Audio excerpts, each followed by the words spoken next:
تو بیدروس بادشاہ اللہ کی بارگاہ میں دعا کر رہا تھا، مولا کوئی ایسی نشانی بتا دے کہ جس نشانی کو دیکھ کر کے یہ قوم ایمان لے آئے۔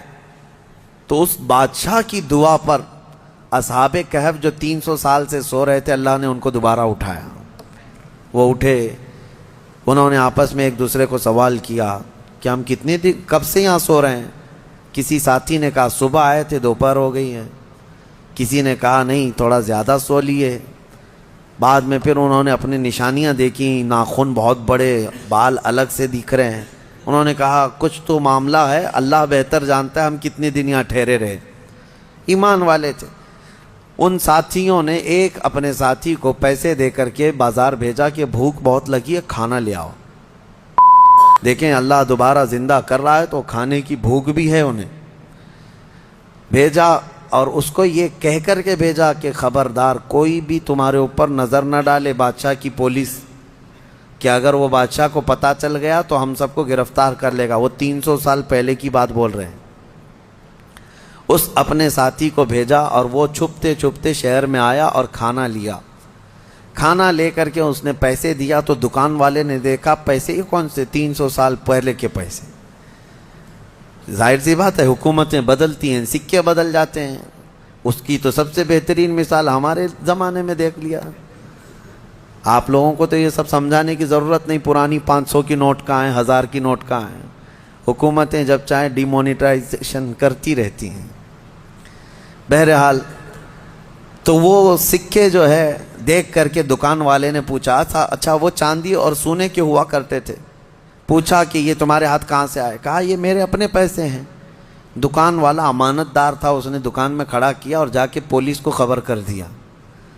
پولیس کو خبر کر دیا اور کہا کہ میرے پاس ایک ایسا آدمی آیا ہے، لگتا ہے اس کے ہاتھ میں کوئی پرانا خزانہ ہاتھ میں آیا ہے، لہذا اسی لیے میں آ کر کے تم کو خبر دے رہا ہوں۔ اس زمانے کا کوئی بہترین ٹپر ہوگا وہ۔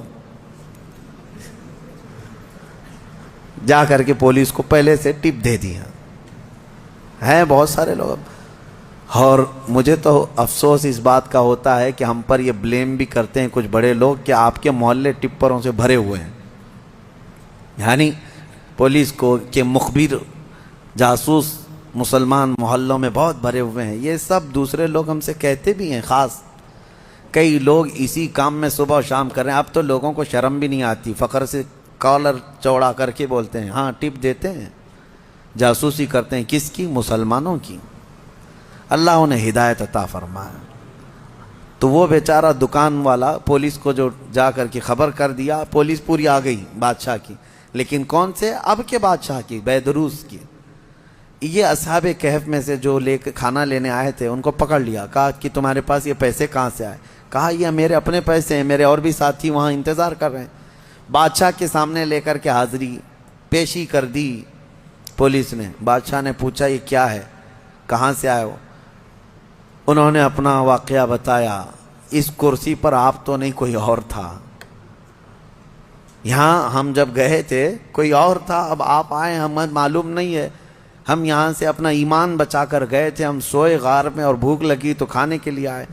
بیدروس کو معلوم تھا کہ ایک دقیانوس بادشاہ کے ظلم سے کچھ لوگ شہر چھوڑ کر گئے تھے اور ان کے غار پر دیوار بنا کر ان کی قبر بنا دی گئی تھی۔ جیسے ہی بیدروس کو یہ پتا چلا کہ ان میں سے کوئی آیا ہے، کرسی چھوڑ کر اٹھا اور کہا لے چلو مجھے تمہارے ساتھیوں کے پاس۔ بادشاہ اپنی فوج کے ساتھ نکل پڑا اس غار کے پاس جہاں یہ لوگ سوئے تھے۔ اب غار میں موجود دوسرے ساتھیوں نے دیکھا تو کہنے پکڑا گیا ہمارا ساتھی، دیکھو پوری پولیس کے ساتھ آ رہا ہے۔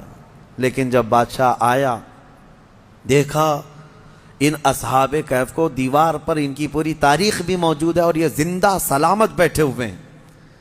سارے بادشاہ کے ساتھ پوری قوم جتنی تھی سب کے سب اللہ کی بارگاہ میں سجدے میں گر گئے کہ ہم ایمان لاتے ہیں مولا تو قادر مطلق ہے۔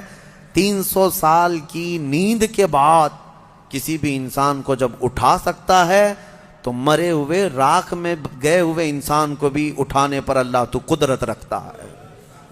بے شک مولا میرا قادر ہے، اور اسی لیے رب تعالیٰ نے قرآن میں فرمایا منہا خلقناکم وفیہا نعیدکم ومنہا نخرجکم تارۃ اخری. پتہ ہے یہ ہم دعا کہاں پڑھتے ہیں؟ ولیمے میں، کھانا کھانے کے وقت، قبرستان میں مٹی دینے کے وقت. ہاں کیوں پڑھتے ہیں؟ اس کا مطلب یہ ہے اللہ فرماتا ہے ہم نے اسی سے تمہیں پیدا کیا، مٹی سے، اسی سے ہم نے تمہیں پیدا کیا، اور اسی میں ہم تم کو لے جائیں گے، اور اسی سے ہم تم کو دوبارہ اٹھائیں گے. مٹی دینے کے وقت ہر ایک کو یہ احساس ہونا چاہیے میں اسی سے پیدا ہوا ہوں، اسی میں جاؤں گا اور اسی سے پھر اٹھایا جاؤں گا. تو سارے سجدہ ریز ہوئے، ایمان لائے، اور پھر اصحاب کہف واپس اپنے غار میں گئے، پھر سو گئے، اور پھر ان کو لمبی نیند آئی، اور ایسی نیند آئی کہ آج تک سو رہے ہیں. حدیث پاک میں وہ ابھی بھی سو رہے ہیں. قیامت کے قریب اللہ ان پر صرف موت طاری کرے گا، ورنہ ابھی تک وہ سو رہے ہیں. اور ہر عاشورہ محرم کی 10ویں تاریخ کو وہ کروٹ بھی بدلتے ہیں.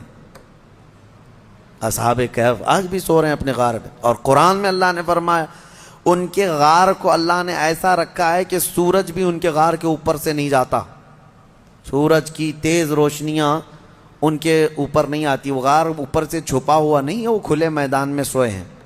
سورج جب ان کے غار کے اوپر سے جاتا ہے تو دائیں ہو جاتا ہے یا بائیں ہو جاتا ہے، موسموں کے حساب سے. سیدھے ان کے اوپر سے نہیں جاتا، موسموں کے تھپیڑوں سے اور سختیوں سے بھی اللہ نے ان کو محفوظ رکھا ہے. اور قرآن میں اللہ فرماتا ہے کہ تم اگر دیکھو گے وَتَحْسَبُهُمْ أَيْقَاظًا وَهُمْ رُقُودٌ وَنُقَلِّبُهُمْ ذَاتَ الْيَمِينِ وَذَاتَ الشِّمَالِ وَكَلْبُهُمْ بَاسِطٌ ذِرَاعَيْهِ بِالْوَصِيدِ. دیکھنے والا دیکھے گا تو ایسا لگیں گے کہ وہ زندہ بیٹھے ہوئے ہیں جبکہ وہ سو رہے ہیں. اللہ فرماتا ہے اور وہ کبھی دائیں اور بائیں پلٹتے رہتے ہیں، اور ان کا کتا پالتی مار کر ان کے قدموں میں بیٹھا ہوا ہے. لَوِ اطَّلَعْتَ عَلَيْهِمْ لَوَلَّيْتَ مِنْهُمْ فِرَارًا. اللہ فرما رہا ہے اگر تم دیکھنے کی کوشش کرو گے، پیٹ پھیر کر کے بھاگ جاؤ گے. تمہارے اوپر اللہ ایسا رعب ڈالے گا، کوئی دیکھ نہیں سکے گا، کوئی دیکھ نہیں. اب جارڈن میں ایک جگہ اصحاب کہف کا غار کہہ کر کے بتایا جاتا ہے، اور لوگ اندر گھس کے دیکھ کے بھی آتے ہیں، ویڈیو بھی کر کے آتے ہیں. لیکن قرآن کے اعتبار سے مجھے نہیں لگتا، یہ پتہ نہیں جا کر ہڈیوں کے ویڈیو بنا کر کے لاتے ہیں. اور انٹرنیٹ پہ بھی بہت سارے ویڈیو پڑے ہیں اصحاب کہف کا غار، اصحاب کہف کا غار. یہ غار کہاں ہے اور اللہ کیسے محفوظ رکھا ہے آپ وہاں جا نہ سکیں گے. رعب ایسا اللہ تعالیٰ نے اس غار پر رکھا ہے. اب خلاصہ کلام یہ ہے کہ اس میں جو چیزیں عبرت کی ہیں وہ میں کہتا ہوں. وہ کون تھے؟ اللہ کے نبی تھے؟ وہ کون تھے؟ رسول تھے؟ فرشتے تھے؟ نہیں. اللہ فرماتا انہم فتیۃ آمنوا بربہم. بس وہ نوجوان تھے جو اپنے رب پر ایمان لائے تھے. اگر نوجوان مضبوط ایمان لائیں مولا صدیوں تک ان کی حفاظت فرماتا ہے. اللہ تعالیٰ ان اولیاء کی نسبت ہمارے گردنوں میں قائم و دائم رکھے، اور مولا کریم ہمیں سنی صحیح العقیدہ زندگی عطا کرے، اور اہل سنت و جماعت پر خاتمہ بالخیر فرمائے.